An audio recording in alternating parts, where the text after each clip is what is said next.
जगतसिंहपुर ओडिशा। केंद्रीय मंत्री धर्मेंद्र प्रधान का कहना है, पारादीप देश की प्रगति का एक बड़ा केंद्र है। पिछले कई वर्षों से पारादीप को देश में नंबर 1 कार्गो हैंडलिंग बंदरगाह के रूप में जाना जाता है। इंडियन ऑयल और भारत सरकार की संस्था कॉरपोरेशन ने अब तक तेल रिफाइनरी और अन्य पॉलीप्रोपाइलीन संयंत्रों पर 65,000 करोड़ रुपए खर्च किए हैं, जिससे आगे बढ़ते हुए भारतीय निगम के बोर्ड ने ओडिशा के संबंध में 2 निर्णय लिए हैं। पारादीप में 61,000 करोड़ रुपए की लागत से पारादीप देश की प्रगति का एक बहुत बड़ा केंद्र है। इसी पवित्र भूमि में 2016 में जब पारादीप ऑयल रिफाइनरी का लोकार्पण की शुभ अवसर था, माननीय प्रधानमंत्री नरेंद्र मोदी जी ने कहा था, पूर्वोदय से ही देश की विकास हो पाएगा। देश जब 2047 तक विकसित होने का लक्ष्य बना लिया है, हमारा राज्य उड़ीसा 2036 में भाषा के आधार पर देश में पहला राज्य बनने के नाते शतवार्षिक मनाएंगे। तब तक हमारे सामने लक्ष्य है देश को, हमारी राज्य को और विकसित करना। पारादीप विकसित होने से ही होगा।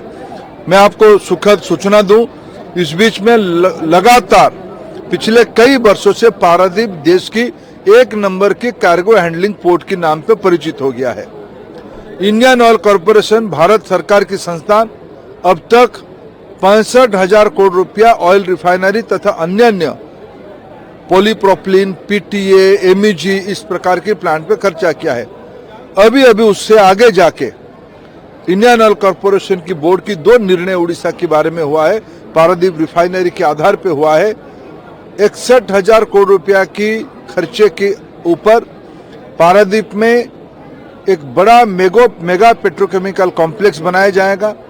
उड़ीसा सरकार संबंधित सहयोग जो पिछले दिनों में मोदी जी की कल्पना था, पिछले सरकार ने उसको मदद नहीं किया था।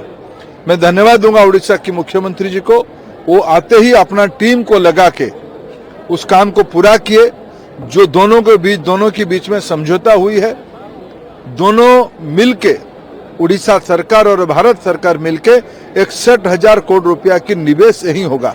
उसके अलावा 4,500 करोड़ रुपया की एक टेक्सटाइल पार्क में भी निवेश की निर्णय हो गया है। उसके अलावा अनेक शिल्प इंडस्ट्रियल हाउस की ओर से उड़ीसा की नई सरकार के ऊपर भरोसा जताते हुए काफी